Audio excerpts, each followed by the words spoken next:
হ্যাঁ, আমি তো বেসিক্যালি অনেক ডিরেক্টরের সাথেই কাজ।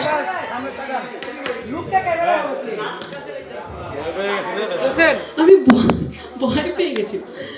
আমি তো বেসিক্যালি অনেক ডিরেক্টরের সাথেই কাজ করেছি কলকাতায়। এখানে আমার প্রথম, তাই জন্য বাংলাদেশের আমার প্রথম ছবি হৃদয়ের সাথে। তাই হৃদয় সবসময় আমার ফেভারিট ডিরেক্টরই থাকবে। তাই এখন থেকে হৃদয় আমার ফেভারিট ডিরেক্টর।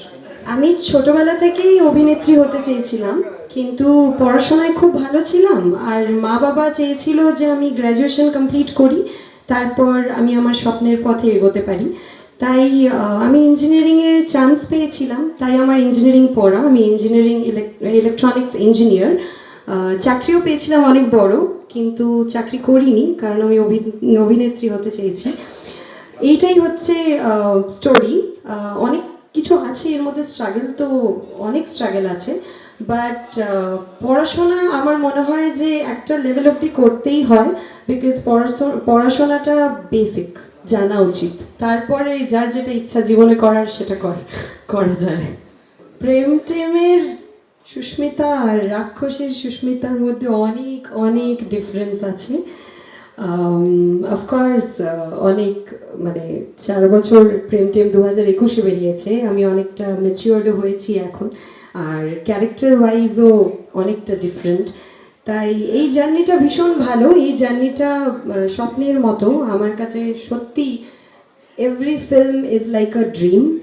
আর অফকোর্স অনেক ডিফারেন্স আছে, আর সেটা ক্রমশ প্রকাশ।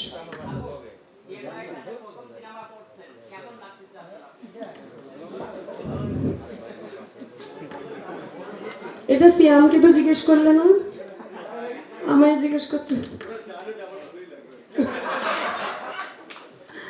না, সিয়াম ইজ আ জেন্টলম্যান। ও খুবই ভালো অ্যান্ড ভীষণ হেল্প করে আমায়। আর কোনো কিছু না বুঝতে পারলে বুঝিয়েও দেয়, আর কোনো স্পেশাল কিছু খেতে চাইলে খাওয়ায়। চ্যালেঞ্জিং তো সবটাই গো, কারণ আমি আউটসাইডার। আমি কলকাতাতেও কাউকে চিনতাম না তখন, যখন আমি ফিল্ম ইন্ডাস্ট্রিতে আসি। আমিও অডিশন দিয়ে অনেক কষ্ট করেই সিনেমা জগতে এসেছি। তাই ওটাও আমার জন্য ভীষণ ডিফিকাল্ট ছিল, এটাও আমার জন্য ভীষণ চ্যালেঞ্জিং। কিন্তু এখানে আসার পর এত ভালো সবাই, ইনফ্যাক্ট শরিন, আজিম, হৃদয়, মানে Siam, everyone is so nice, entire team is so nice. আমাকে একবারের জন্য এটা ফিল করায়নি যে আমি বাইরে এসে, অন্য জায়গায় এসে, বাংলাদেশে এসে সিনেমা করছি। আমাকে নিজের বোনের মধ্যে, একটু আগেই শেরিন বলেছিল এই কথাটা যে ও আমার দিদি।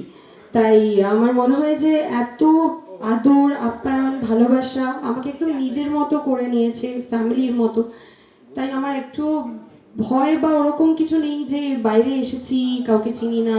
না, এখন সবাই আমার ফ্যামিলি। তাই থ্যাংক ইউ সো মাচ।